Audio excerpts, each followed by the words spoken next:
Hello everybody, this is Lucian GKaiser from the GKaiser Age, and today I want to tell you a tale of great warriors whose light brought forth hope.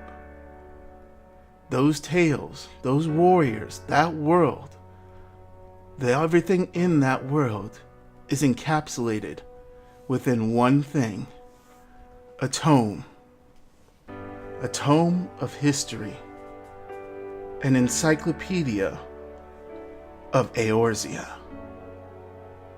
Final Fantasy XIV is quite literally the best RPG that I have played, and I'm sure it is the best that I will play. I have a lot of fond memories of this game. I have a lot of friends that I've made in this game. And more importantly, there is a wealth of stories, of heroes, of villains, of people going beyond themselves, sacrificing themselves to bring about peace in the world of Eorzea. Now, most of that history is captured in this book here. There are still new tales being written, even now as we speak.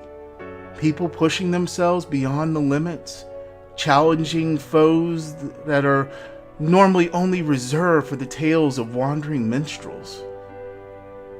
And yet still there are those people that toil hard within the soil, that gather, that build, that craft things, marvelous things, impressive things, building houses, furnishing houses for people.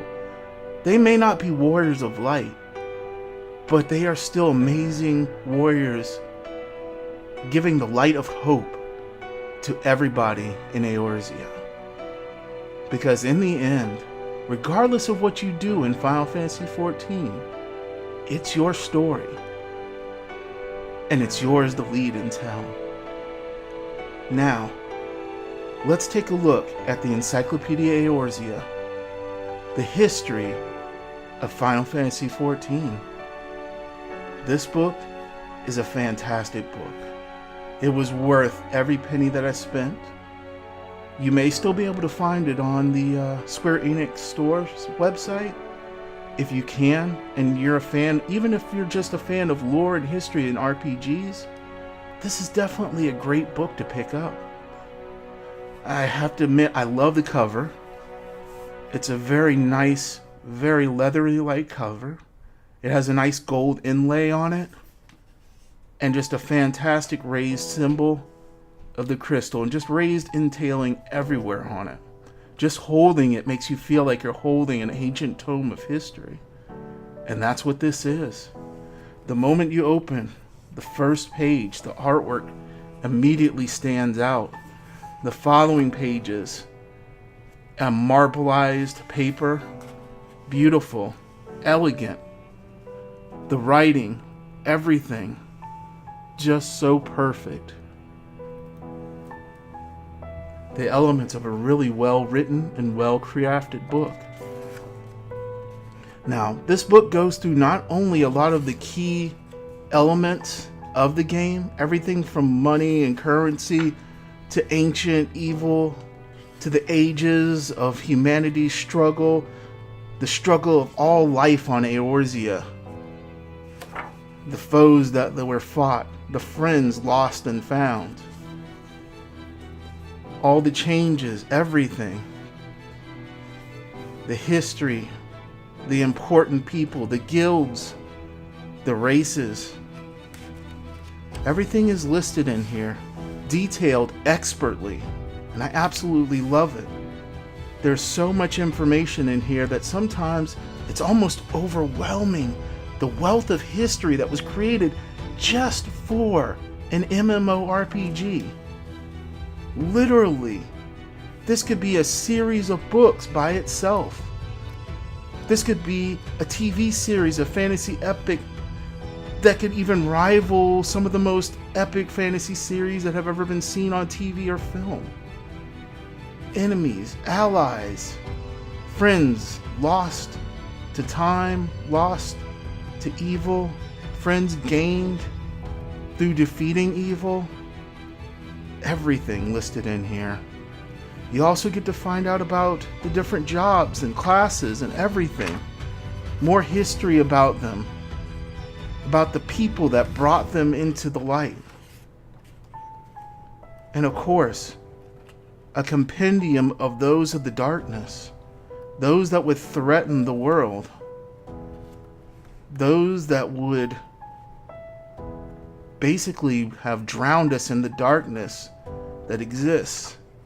Creatures far into the forest. Creatures that lurk underneath the sea. Creatures that just soar through the air gracefully and yet so deadly. Ancient creatures left behind by past races. So much to find out, so much to explore. And the best part is, everything that you see in this book, it's pretty much in that game. You get to live in this world as your character. Fight these monsters, brave great challenges. Become the next person whose name is whispered upon the lips of every bard, every minstrel throughout the entire world of Eorzea as the warrior of light. You can make a name for yourself just being a crafter. You can make a name for yourself just by being an excellent cook of food. I mean, after all, a warrior does rely on his stomach when the most intense battles come. Doesn't matter what you choose to do. Whatever you decide to do with your life in that world, enjoy it. Have fun with it. And even more so, definitely grab this book. If you haven't played Final Fantasy XIV, give a demo a try of it. You know, when they have a free weekend, definitely try it out. But this book is literally one of the best lore books that I've ever read. And I love lore books. I have shelves of lore books all over the place. But this one has to be one of the most expertly crafted one that I've ever read. And it was for just an MMORPG. Square Enix didn't have to go this far. Yoshi P, the director of Final Fantasy XIV, did not have to have something like this crafted. And just look at it. It's so many pages of lore. Just crammed full of lore and interesting characters and backgrounds and everything. Now, of course, I'm not going to stop too onto any particular pages because I don't want to spoil anything for people who definitely are interested in checking out Final Fantasy XIV for themselves. But I'm going to tell you right now, if you're already playing Final Fantasy XIV and you love a good read and you love learning more about the world, things that you may have not run across, things you may have skipped through in cutscenes, there's a lot in here that you can learn to love and enjoy, just like other people are learning to love and enjoy Final Fantasy XIV. Now, this isn't an advertisement for the game. I do love Final Fantasy XIV, but I don't try and push it on other people. But I do recommend at least giving it a try. Free weekend sign-ins, give it a try. See how it works out. Watch a few videos even. There's plenty of people that do videos for that, and I plan on doing one myself in the future. But when it comes to this book was worth every cent that I spent on it. It was a fair price, but definitely worth that price and more so. So if you can pick up a copy of this, definitely. I'm hoping in the future, once enough expansions have gone out, that they do a follow-up to this book, a second part. Because this is just the beginning. This is just the beginning chapters of the amazing journeys that the Warriors of Light go through, of the amazing world of Eorzea, of the creatures, the people, the heroes, the villains, everyone that encapsulates this world, watched over by a crystal. The crystal that gave life to this world, that gave light to it, and ultimately, if we do not protect it, may be extinguished and may go dark. So, if you love some good lore, and you love some great artwork, and you love to have a really nice looking book, and just enjoy a good fantasy read, or just love the lore for Final Fantasy XIV, this book is definitely worth picking up and adding to your collection. So again, this is Lucian GKaiser, Warrior of Light, Dark Knight profession, from the Sargantus server. May you forever always walk in the light. Lucian GKaiser, heading off into the dawn to enjoy another day.